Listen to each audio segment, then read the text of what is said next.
Hello guys and welcome back to another video. I have been taking a little bit of a break from my weekly watches. You won't have noticed really because I had scheduled a few of those listography ones to go up, so I've still had a video out each week, but I got a tiny little bit of time this afternoon. Isaac's at a mate's house, so I thought I'd try and do a really quick rundown of what I watched in the last 3 weeks. To me, we'll be as quick as we can. I'm not going to talk about a lot of them. I'll just say if I liked it or didn't, or if there's something that really stood out in a bad or a good way, I'll talk about it. So we're going, folks, from the 24th of May. Let's get the little recorder on here. So on the 24th of May, I watched Victim/Suspect. It is a new Netflix documentary. Basically, just let me scroll down so you can read that for yourselves. Basically, this is a documentary about young women that have been physically or sexually assaulted, and the police do everything to basically make them think they've imagined it, they have warranted it, they dressed in a way that they deserved it, and they do everything to turn it around. And it became a real culture that this was happening in this specific place, and this was happening to girl after girl after girl, and in one instance the girl did push herself to take her own life.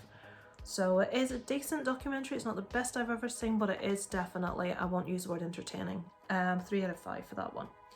Now, I did want to talk about this one. There's a couple of things I watched, and I wasn't doing weekly watches, but I thought I really want to talk about this to you. This is called Best Sellers. I think this was on Prime, Amazon Prime, and this has got Michael Caine in, which will automatically be a draw for me. So he is a very ill-tempered, very old ex-author. And this young woman, Aubrey Plaza, she is a publisher. Her father published this guy's first book, and she sets about trying to get him to write another book that she can publish to sort of save her company, her father's company, who's passed away. And it follows the relationship between this young woman and this really cantankerous old man who doesn't really have anyone in the world. His wife has passed. And it's about their relationship, and it's a wonderful movie. I love it. I love the message of it. I love what happened in it. I loved where it went. I adored how it ended. So Best Sellers, 2021 movie. I think it is on Amazon Prime. Please seek it out if you can and watch it. I thoroughly enjoyed it. 3.5 out of 5. Little Mermaid. I went to the cinema to see this, so I gave it a 3 out of 5. I thought it was really sweet. I really loved the animation. Two particular scenes I loved was the under the sea scene and the kiss the girl scene. I did have a little cackle at that myself. I didn't really find Prince Eric to be particularly charismatic. I did really like Halle Bailey in this. I thought she was fantastic. I loved her voice. Some people won't like it. My husband hated it. He absolutely hated it. My son thought it was fine, and I enjoyed it. I did love Melissa McCarthy in it, but I'm not a person that doesn't like her. I know a lot of people don't, but I quite like her, so it will really appeal to little girls. So yeah, it was decent. The same evening, The Old Way. This is a Western with Nicolas Cage. He plays an old gunslinger. His daughter must face consequences of the past. So basically someone seeks him out for something that he did many years ago, and he is a changed man. He is married, he has a daughter, and he has to try and deal with this person seeking him out, and that perhaps means reverting to his old ways. It was fine. I give it a 2.5 out of 5. Nicolas Cage was great in it, he always is, but I thought it was a pretty mediocre, just okay movie. Am I moving fast enough? 4 minutes. Tin and Tina. This is on Netflix at the moment. It's a little horror. It's very much Children of the Corn kind of thing. Creepy kids. Kids getting away with stuff they shouldn't be. It's okay. It's not fantastic. I give it a 2 out of 5. I wouldn't overly recommend it to you. It's not terrible. It's not awful, but I've seen a lot better, so you could give it a miss. On the 29th, Consecration. Again, 2.5. I wouldn't say this is fantastic. After the alleged suicide of her priest brother, Grace travels to the remote Scottish convent where he fell to his death. This is better than the previous Teen and Tina. I think I got a bit distracted when watching it. If someone told me this is excellent, rewatch it, I would give it another go, so let me know if that's you. I'm sure someone I know bought this recently. I don't know if it's RWR Reviews or someone else. Let me know if it deserves a rewatch, guys, but I felt it was quite mediocre. Couple of the bits of imagery in it I really liked, but I got distracted and the old phone scrolling started. You know how it is, guys. 31st of May, an oldie but goodie. Conair, I watched again. I haven't seen it in years. Nicolas Cage is beautiful in this movie. Oh, he's something to behold. Steve Buscemi at his best. I love Steve Buscemi. 4 out of 5, love it. Really cheesy. I haven't seen it in a lot of years. Forgotten quite how cheesy it was. Put the bunny in the box. But love it. I could just watch Nicolas Cage all day long, not speak in that movie, and be happy, to be honest with you. Next one, I need to talk about this, right? The Donor Party. I've rated it a 2, and the bits that I laughed at I probably wasn't meant to. So this follows the idea behind this, guys. You won't believe this. This woman is of a certain age. She's never had kids. Her friends are all pregnant or have kids. She decides she wants a kid. So her 2 friends come up with this plan. I can't believe they've made a movie about this. They set up 3 guys for her to meet at a party one of them throws, and she is going to sleep with all 3 guys in an attempt to get pregnant. And that's exactly what happens. She goes to this party, these different guys, some are just repugnant, and she's trying to get pregnant, but these 3 guys are all at the same party. One of them very quickly becomes obsessed by her and is in love with her. There are little bits that are fun in it, but the whole concept that you're going to go and cheat a guy into sleeping with you to get pregnant. She obviously doesn't want him to be involved at all, but she just wants to have a baby. And just the premise is just all kinds of wrong. And the ending is ridiculous. I don't think I should have even rated that a 2. I'm going to take that down to a 1.5, guys. I couldn't believe they did that with a premise. It's like, don't give stupid women ideas, guys. Don't do it. So, I won't even open that up. Spider-Man Across the Spider-Verse, 4.5 out of 5. The animation in that was just stunning. I was watching this the whole way through, looking at the animation going, wow, how they melded it together, the different styles, it was beautiful. And I thought if I were an art student watching this and even had a greater understanding of what they were doing and how they were doing it, I would just be transfixed. I loved it. Really liked the story, really liked the characters. Now, the first Spider-Verse movie was my favourite Spider-Man movie. I really enjoyed it. I thought it was fantastic.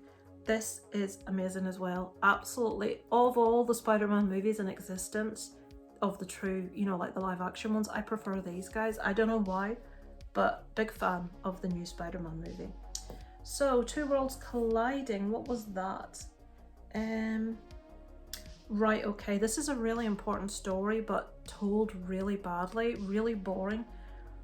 It's a documentary about the story of Darrell Knight, who was an Indigenous man who was dumped by 2 police officers in a field on the outskirts of Saskatoon in January 2000. It was minus 20 degrees Celsius, guys. He survived, but it turns out that a load of Indigenous men have been found in a similar area frozen to death. And it turns out that police have been picking them up and taking them out and dumping them there just with the viewpoint of the killing them, of them dying. So it's a really important story. It's shocking, it's horrible, but it wasn't told in a very, you know, didn't keep you engaged. And I mean, that's a really serious subject matter. So I wouldn't overly recommend that. Same evening, The Covenant. Right, this has popped up on Amazon Prime. It's Jake Gyllenhaal is the reason I watched this. I'm not a Guy Ritchie fan. He directed this, but I saw Jake Gyllenhaal. Give it a watch. Really, really good movie. This is actually based on a true story, and this follows Jake Gyllenhaal does it say what his? Is a sergeant. So he is out in Afghanistan with a translator who's local to the area, and we heard the stories on the news about when the troops withdrew from Afghanistan. Loads of translators that helped the troops were left behind there to face the people that they were working against, and it's just all kinds of wrong. But this follows one story about one sergeant and one translator. He's injured and that translator gets him to safety across miles of grueling terrain. It's a ridiculous story. It's a really moving story. The acting, as you would expect, is fantastic. And yeah, this translator's left behind. This sergeant is brought back home, but he's in such a bad state. I think he was in a coma. He doesn't know what's happened. He doesn't know the guy's still left there. This man's got a wife, they've just had a baby, he's stuck having to be in hiding because people are looking for him and they want to kill him because he helped this American soldier. And Jake Gyllenhaal tries desperately to get him back to America to safety, and it's basically the story about how they meet, how he gets injured, how he gets him to safety, and whether or not Jake Gyllenhaal can help this guy get out of Afghanistan. Thoroughly recommend, really good movie. To Catch a Killer on the 5th, I can't remember, right. This is quite a new one and I was expecting this to be excellent, and again guys, please let me know if you've seen this. Right, there's a few scores, quite decent, 3.5, 3, 4, 2, 4. I thought this was good. I didn't love it. I was expecting it to be on par with something like Seven or Silence of the Lambs, but not, obviously it's not a horror movie, but I expected the detective side of things to be as strong as that, and I didn't feel it was. Please let me know if you've seen it, if it deserves a rewatch. But I have 3 out of 5. Decent, but not as good as I was expecting. Now this next one. The main things I wanted to talk about was that one with Michael Caine, to say watch it, it's amazing guys. And this one, The Skin I Live In. I've been wanting to see this, you can see what I gave it. I've been wanting to see this movie for so long because people keep recommending it to me, and I finally got a copy to watch.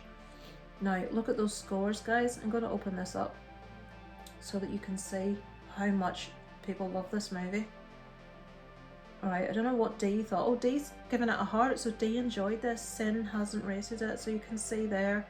I'll scroll down so you can see some more. I think there was one other person. I think it was Nightmare Maven. Can't see her score there. Yeah, Nightmare Maven 1.5. So you can see that that's a very popular movie. So Antonio Banderas is a plastic surgeon. And what does it say in the write-up about this? Because I have to be careful. A brilliant plastic surgeon creates a synthetic skin that withstands any kind of damage. His guinea pig, a mysterious and volatile woman who holds the key to his obsession. I don't know what to say. I think the reason people rate this so highly, and mainly blokes, is because the situation occurs in it that a lot of men, it would be a horrific situation. And they think, my God, can you imagine? And there's a big twist in this movie. I think this was overhyped for me. I was expecting to go in and it'd be one of the best things I'd ever seen. But I found myself saying, for fuck's sake, more often than not. It has that thing that I detest. This is where I start looking like really aggravating older woman. It has that thing that I detest where they use... Remember that thing before I said about impressive exhausts, but I don't think that was a teenager. It uses scenes of assault on a woman for titillation to show body parts. It's very sexualized in the respect that it just is constantly showing. How can I put this without being crude? It constantly shows men doing on a woman what a baby does to feed. Can I put it like that? And I'm thinking, how many more men are gonna, on her, fill in the blanks? And it's just tits everywhere. Well, there's only one pair, I think. And bums. And I mean, yeah, she's beautiful. She's very pretty to look at. And I bet a lot of men got a bit of shock watching this. But it was just so overhyped for me, and I just felt it was so sexist. I mean, there was a movie, and I even looked it up and I've forgotten what it was called. It was a one-word title. And it meant something like corruption, or I can't remember what it was. But this movie had a man in it, and I think he was tied to a chair and he was naked, and it didn't cut away. I find that if you see women, you see everything other than open legs, which we'll not even go there. It doesn't cut away, but with men you tend to go down, cuts away, or you get a bum. Occasionally you get bits and bobs. But this movie didn't cut away, and not only did it show everything, it showed everything in a state of arousal. The amount of men that did videos complaining about it, I don't want to sit and watch some man's... The men were really annoyed by the fact that it showed an erect penis for quite a considerable amount of time. Now, I'm not saying I want to see erect penises. don't really care. But it was a glimpse into how men would feel if it's constantly in their face. And as a woman, I don't mind nudity of either description if it's got a place in the movie, if it's required, if it's needed, but I know horrors are known for gratuitous nudity, but that's 80s horrors. But I want to watch something intelligent. If it needs nudity, it needs it. I don't mind a little bit. I don't mind quite a lot if it's required. If you're watching an erotic thriller or something, fair enough. That's what you're watching it for. I don't need to see bush in my face every 5 minutes. Not that I'm saying this is what this had, because it didn't. It was boobs in your face every 5 minutes. But I just hate when they show scenes of assault and you're getting close-ups on women's boobs and stuff. It's like, this is a horrible, heinous, nasty thing this man is doing, and you're going to zoom in on that. Don't like it. I found it really, really sexist. It made me say, oh, for fuck's sake, over and over again. That's all I'm saying. So for me, watching this was akin to a lot of men watching that movie of a man's erect pain. I felt very similarly. So that's my defense of not being an older, really like, oh, it's a nugget woman again. Don't mind a nugget. A nugget woman's a lovely thing to look at. But in the context of the story, I thought a lot of it was inappropriate. But it did make me laugh when it got to the end, when we had the twist. And I thought, well, that was quite good. I like the twist, I'll give it that. But no. So on the 7th, I watched The Pears Outlaw. This is a documentary about this man who goes to, does it say what the country? Eastern Europe, after the fall of the Berlin Wall. And he's one of these men always trying something different to make his fortune. And he goes to these places and he brings back a load of Pez that don't exist in America, and he gets very rich very quickly. And he goes back and forth and back and forth. And it's about the owners of the Pez empire trying to bring him down. I gave it a 2 out of 5. Maybe that's not really fair. I can't say I'll give it a 3 because it's not like amazing, but it was funny in places. If you're interested in Pez and collecting, you'd maybe find it really interesting. It was just a nice, easy little watch, which is what I wanted. 17 minutes, we're not doing too bad. Last two, Paint. So this is obviously based on Bob Ross, but it's a complete work of fiction. The guy's name in this is Carl Nargol, obviously played by Owen Wilson, who I love. So he's Vermont's #1 public television painter. The paintings are exactly Bob Ross. The voice, how he taught, everything is Bob Ross. But the story itself has got nothing to do with Bob Ross. It was very disappointing. Owen Wilson is great in it. It could have been fantastic, but it was disappointing, guys. I wouldn't recommend it. Paint. And finally, last night I watched Influencer. I was really pleasantly surprised by this one. So this follows, we've got Cassandra Nod, Emily Tennant, Rory J. Sapper, Sarah Canning, Paul Spurrier, Justin Sams. So this follows an influencer who's going on holidays at, where is it, Thailand, and she falls into company with this young woman. Things aren't going well with her boyfriend back home. She's gone on this break on her own. This woman she befriends, they go loads of places together, they have a lot of fun together, but this woman is not who she appears to be.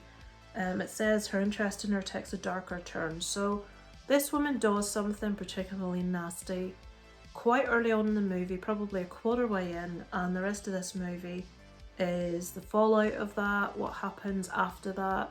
I can't really say anymore, but I really enjoyed this. I love the concept. One of those movies you watch where you desperately want it to end in a certain way. Oh, but this needs to happen, and it did. It ended exactly as you, the viewer watching it, want it to end. So yeah, really enjoyed it. 3.5 out of 5.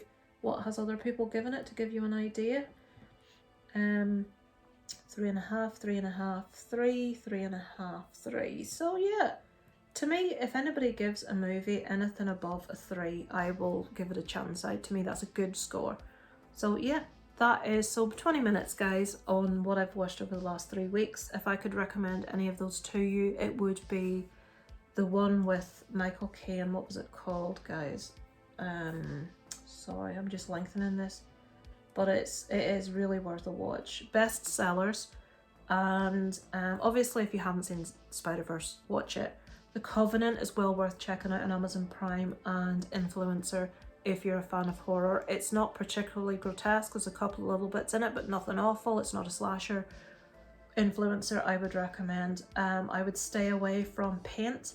I would check out The Skin I Live In, it's interesting. I would love to hear other people's views, but I'm very clearly in the minority with that one.